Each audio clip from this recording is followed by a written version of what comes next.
Lula da Silva, who is president of Brazil at this moment, has won 2 former elections in the past, meaning that this is now his 3rd time being president of Brazil. His first time winning was in 2002, followed by 2006. The next election that was held was in 2011, where Lula didn't win, but instead it was Dilma Rousseff. She held presidency from 2011 to 2016, followed by Michael Temer from 2016 to 2018, followed by Cayman Lucia from 2018 to 2019, followed by Jair Bolsonaro from 2019 to 2022, which leads us to now with the Silva winning the presidency again. Now, you have to ask yourself, why does Brazil hold so many elections so frequently? According to a couple different sources, the presidency of Brazil is supposed to be a 4-year term, but starting with Michael Temer, he left early because he wasn't liked by the people. Since he left, a early replacement was brought in for him, who was Cayman Lucia, but she was only there a year because she was alleged to have corruption charges against her, which leaves us with Jair Bolsonaro, which was the president before Desilva. Looking at a couple different sources, depending on where you look, some people say Bolsonaro was a corrupt politician, but others say that the government pinned that on him to get him out. Watching a couple of interviews of Bolsonaro and seeing the difference he made in Brazil compared to Desilva, he kind of reminds me of Trump in the fake charges against Trump. So this just means that the government is out to get somebody, they will press charges on you. Brazil now has a president that is acting like a communist, saying that there needs to be regulation on social media. This is probably because Da Silva's feelings will be hurt. This leads us to a public beef between Da Silva's administration and Elon Musk's X, with Elon Musk denying to censor any speech because a president doesn't like the speech. He repeatedly said that the judge, quote, betrayed the constitution of the people of Brazil. He also said that he should, quote, be impeached or resign, which I completely agree with. Every other social media website complied at least somewhat with Brazil's court order to limit free speech, but not X. This caused Elon Musk to release the Twitter Files Brazil edition, which we'll be going over today. So starting this off, we actually have a Epoch Times article, an Epic Times article. We have Twitter Files Brazil, exposed corruption in South America's former largest democracy. For some time now, close observers of international affairs have heard ramblings about violations of human rights and freedom of expression in Brazil, the second largest democracy in Western Hemisphere behind only the United States. But apart from the honorable mentions by outlets such as the Epoch Times and some independent journalists such as Tucker Carlson, who dedicated an entire Prime Show segment into interviewing this person that's writing this on the subject, the mainstream media in America has largely glossed over what's happening in the strategic ally and economic powerhouse. It was sometimes difficult to grasp the full scale and the magnitude of the crackdown on civil liberties in Brazil, with much of the discussion becoming paralyzed between the left and the right political camps, often rendering it unattainable to outside audiences. That all changed with Michael Steinberger's explosive revelations in the Twitter Files Brazil report. Mr. Steinberger's meticulous documentation based on access to internal Twitter communications and legal documentation lays bare a sweeping censorship campaign allegedly spearheaded by Alexandre de Moraes, a controversial justice on Brazil's Supreme Federal Court. Mr. de Moraes is also the powerful head of the country's Superior Electoral Court, TSE. The Twitter Files allege that Mr. de Moraes has brazenly imprisoned Brazilian citizens without trial for a mere social media posts he subjectively deemed offensive or problematic. He has also allegedly repeatedly abused his position to unattainably demand the removal of users from online platforms, as well as outright censorship of specific posts, while all denying these were targeted, any right of appeal or even access to evidence was used to prosecute them. More disturbingly, according to the Twitter Files, Mr. de Moraes, in the Superior Electoral Court, under his control, illegally demanded that Twitter hand over personal data and IP addresses of users who employed hashtags such as, quote, audible democratic vote, related to calls of greater transparency and auditing of Brazil's electoral voting systems. They sought to unmask and silence prominent online backers of former President Jair Bolsonaro in a clear and chilling attempt at anti-democratic election interference that ultimately appeared to benefit Mr. Bolsonaro's rival, the socialist Luzero Anarcio Lula da Silva, now president. What emerges from the Twitter files is birth of a pernicious censorship industrial complex in Brazil, as Mr. Schonenberger calls it, with rogue judicial bodies led by Mr. de Moraes openly abusing their powers to suppress political opposition and control online discourse as they see fit, always under the gaslighting justification of combating the nefarious Spencer of disinformation. Indeed, the crackdown has ensured even some Brazil's most prominent media voices. Until 2022, the writer of this article was the host of Brazil's highest rated political show on television. On December 30th of that year, he personally suffered from Mr. Di Maria's Declararian edict. Twitter and all social media had just 2 hours to block the writer's accounts with over 1.4 million followers across Brazilian territory. To this day, despite residing in the United States, he has never been formally notified of any due process or juris prejustice behind this preposterous silencing of the writer's voice. All of his social media remains blocked for the Brazilian public on Mr. de Moraes' orders alone. The government of Lucio Inácio Lula da Silva has repeatedly tried to push through this Declararian fake news bill that would effectively legalize the nationwide censorship regime by compelling social media platforms to comply with the vaguely defined takedown demands from authorities. A massive public backlash has stalled the bill's progress for now, but undeterred, the TSE has already begun unilaterally implementing key provisions.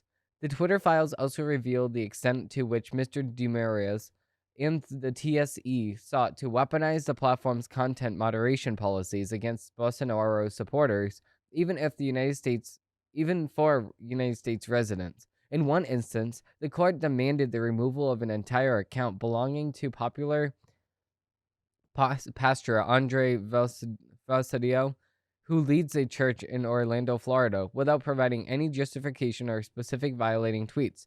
Twitter appeals were met with threats of exorbitant hourly fines. Mr. de Moraes' TSE repeatedly ordered the silencing of sitting elected officials, as in the case of Congresswoman Bia Six. Her criticism of the court's exercises on Twitter resulted in immediate demands for her censorship, with mere hours given for compliance before massive penalties were imposed. The TSE's directives constantly lacked the public hallmarks of due process, transparency, and respect for government immunity assured in Brazilian's constitution. No democracy can remain truly free in fear if its citizens are systematically denied the fundamentally right to open debate, scrutinize, and question election policies, systems, and results without fear of retaliation from very state authorities entrusted to safeguard those freedoms. Brazil stands at a dangerous precipice, with its proud democratic traditions being rapidly eroded and the path to preserving liberty growing narrower by the day. And I completely agree. So now what Brazil is doing is it's cracking down on free speech. It's saying, no, you can only say about this, this, and this. And if you don't say about this and this and this, and we don't like what you're saying about this, this, and this, then we're just not going to let you talk at all. We're not going to let you have any freedom of speech.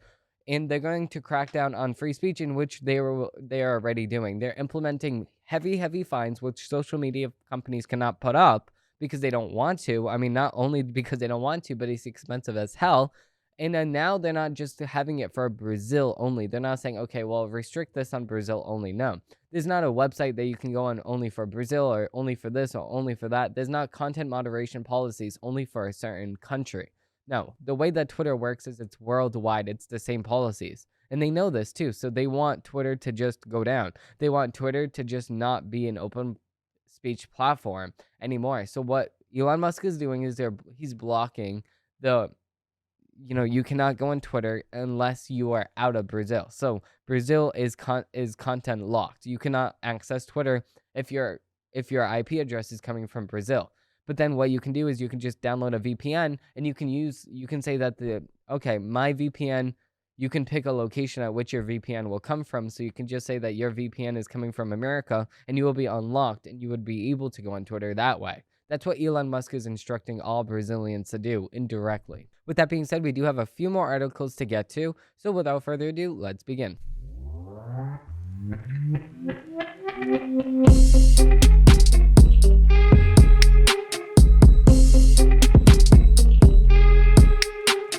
If you do want to support my show and a lot more here at Arucho Studios, you can check out shop.aruchostudios.com because we do have stuff like this that says Arucho Studios. We have a bunch of stuff with free shipping. We have sweaters, we have shirts, we have mugs, we have tumblers like this, we have water tumblers. No need for a Stanley. You have the water tumbler. Arucho Studios tumbler that says common sense isn't common because it really isn't. With that being said, you can use code Dimitri for 15% off and free shipping throughout America because America is truly the best country. We have Speaker Johnson mark 6 months since Hamas's attacks and says that it's time to stop lecturing Israel. Mike Johnson, Republican from LA, marked the half-year point since the deadly Hamas attack on Israel's soil by calling for an end to the lecturing of Israel as it fights the terrorist group.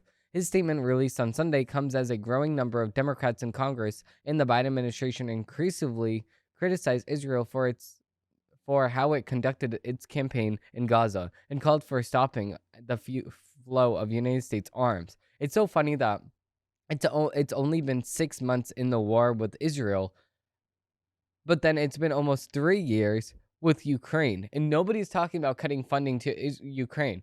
We're just sitting here saying, oh, no, Israel cannot get any more funding. Nope, Israel, nope. How about Ukraine? Ukraine literally is it's running out of people. It started at age 27 to go to the military, and then it went to 26, 25, 24, 23, 22. It's getting younger and younger and younger because it's running out of its population. That's not good. It's time to stop. Okay, so I just read that. Although the United States has struck to supplying weapons to Israel, the Biden administration opposes the plan for a Rafah ground operation as it is pushing for a ceasefire. With its support from the left in jeopardy, Biden told Israeli Prime Minister Benjamin Netanyahu last week that further United States assistance will depend on steps taken to protect aid workers and civilians. Of course, this is exactly what I tweeted out a few days ago. It's just disgusting too, because the game that Joe Biden is playing, and this is exactly what I was even saying on the show, the game that Joe Biden is playing is a deeply disgusting game. He's saying, oh, well, innocent civilians should not die in war. Okay, but the thing is, you can say that civilians shouldn't die in war, but at the same exact time, why is the government of Hamas, why is the government of the Gaza Strip not doing anything to protect its people, not making sure that the people are out of harm's way? Instead, we will completely neglect the simple fact that 40 million people were killed during World War I. World War II, 70 to 85 million people were killed. How about during the Cold War? 22 to 54,000 people were killed. What's the point that people are trying to make? That Israel cannot protect itself? Or are they just trying to ignore simple facts? Like the fact that Joe Biden actually killed 10 innocent people with the bombing of Afghanistan after he pulled out already. This is a New York Post article. Biden administration admits to killing 10 civilians in Kabul airstrike, no ISIS-K connection. The United States military admitted to killing 10 civilians, including 7 children, and an aid worker, Zamari Ahmad, in a drone strike near Kabul's airport last month. This is August 29, 2021, and not the Islamic State bomb plotters it originally claimed. Yeah. So That's disgusting. So now the Biden administration is going to try to split this baby that it's right for them to do so, but it's not right for other people to do so. It's just disgusting. What's also disgusting is another article that we have from Mari TV, which is a Islamic um funded and an Islamic TV network, which actually hosted or actually played on its TV a little meeting that they had in Hamas where they were saying death to America. Protesters at a Islamic event in Dearborn, Michigan last week chanted death to America, death to Israel on 6-month anniversary of Hamas's October 7th attack on Israel. Protesters in Dearborn, which has been labeled as America's jihad capital, gathered for International Al-Quds Day, a day that exists to remind the Islamic world of their opposition to Israel in the United States. Michigan activist Tarek Bizi, who is affiliated with the Hadi Institute, said, quote, "We have been asked in the past why our protests on the International Al-Quds Day are so anti-America. Why don't we just focus on Israel and don't talk much about America? Gaza has shown the entire world why protests are so anti-America, because the American government that provides the funds to all of these atrocities that we have just heard about." Okay, that's stupid though. So now you're sitting here, death to America, death to America. Okay, so get out of America then. You hate America so much. How about you go to Afghanistan? How about you go to any other Islamic dominated country and see how you like it? Because you're not going to sit here and go against that government of that very country publicly. You're not going to do that. So you're sitting here saying, I hate America, I hate America, I hate America. Oh, I hate everything about America. Okay, so if you hate America so much, how about you move? You just sitting here blasphemating, or I should say going and attacking America just because of the fact that you don't like it. You're not sitting here saying this is exactly what we should do. No, death to America. This is where you live, my guy. This is where you breathe. This is where your house is. And you're sitting here saying death to America. That's disgusting. What's not disgusting is that today we're actually having a solar eclipse. So the next one in the United States will not be until 2044. The total eclipse will pass over the United States until August 23rd, 2044, which will occur on Monday, beginning over the South Pacific Ocean. The total eclipse will be seen near Mexico, then cross over to Texas, Oklahoma, and Kansas before heading towards Cleveland, Ohio, and then it will pass over Buffalo, New York, northern western Vermont, New Hampshire, and Maine before it vanishes from the United States. The last total eclipse that the Americans saw occurred on August 21st, 2017. Monday eclipses differs from the previous eclipse in the various ways. The path of totality, in which Americans can see the total eclipse rather than a partial eclipse, is much wider as its range extends between 108 and 122 miles wide, rather than the roughly about 67 to 71 miles wide, as it was in 2017. The path is wider because of the moon, whose distance from the Earth varies as it orbits our planet, is closer to the Earth today than it was in 2017. Additionally, NASA explains in 2017 the sun was nearing solar minimum. Viewers of the total eclipse can see a breathtaking corona, but since the sun was quiet, streamers flowing into the solar atmosphere were restricted to just the equilateral regions of the star. The sun is more magnetically systematically during the solar minimum, causing its simpler appearance. During the 2024 eclipse, the sun will be in one near solar maximum, with when the magnetic field is more like a tangled hairball. Streamers will likely be visible throughout the corona. In addition to that, viewers will have a better chance to see promises, which appear as bright pink curls or looms coming off of the sun. Because the sun is nearing solar maximum during the Monday's eclipse, viewers will be able to see sunspots more clearly if they use eclipse glasses. When watching the partial phases of the solar eclipse directly with your eyes, which happens before in totality, you must look through safe solar viewing glasses, eclipse glasses, or a safe handled solar viewers at all times. You can also use an indirect viewing method such as a pinhole projector, NASA warns. The total the total the last total eclipse Americans can see before 2017 occurred in 1976. The 2044 eclipse will start over Greenland and only be seen by Americans in Montana, North Dakota, and South Dakota. Yeah, it's very, very interesting. Um, what's actually going on today? Because this is actually later on today. I actually have a lot of eclipse glasses. We're actually going to have a viewing party at my work, so hopefully we get to see that. It's very, very interesting because where I am in the United States, we're not going to have totality. I would have liked to see totality just for one time, maybe in 2044. I'll have the chance to actually go and see totality because I want to see it at least one time throughout my life. Because it's very, very nice.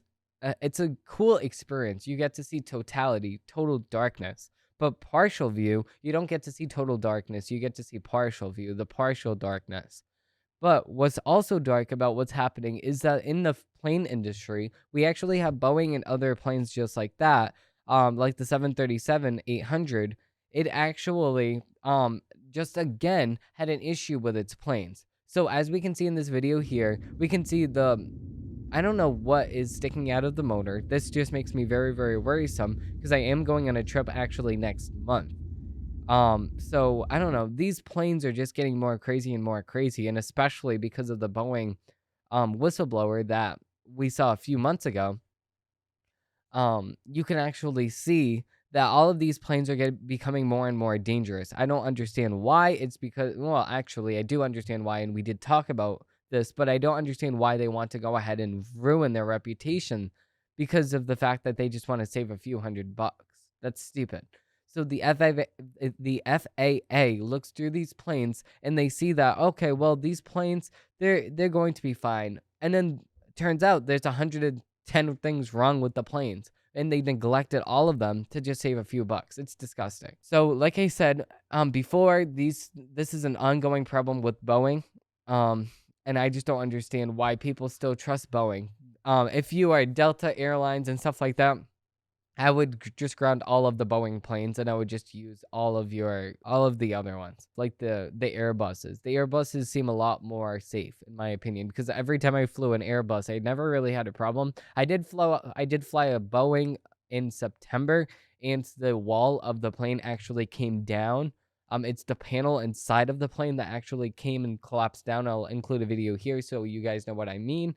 But it's kind of funny though, because I was sitting at the front of the plane, and that only happened in my seat. That's it. My seat, the wall fell, and that's it. Like that's the only panel that ended up falling. It wasn't any other panel. It was just my panel. So it was a crazy situation to actually be in.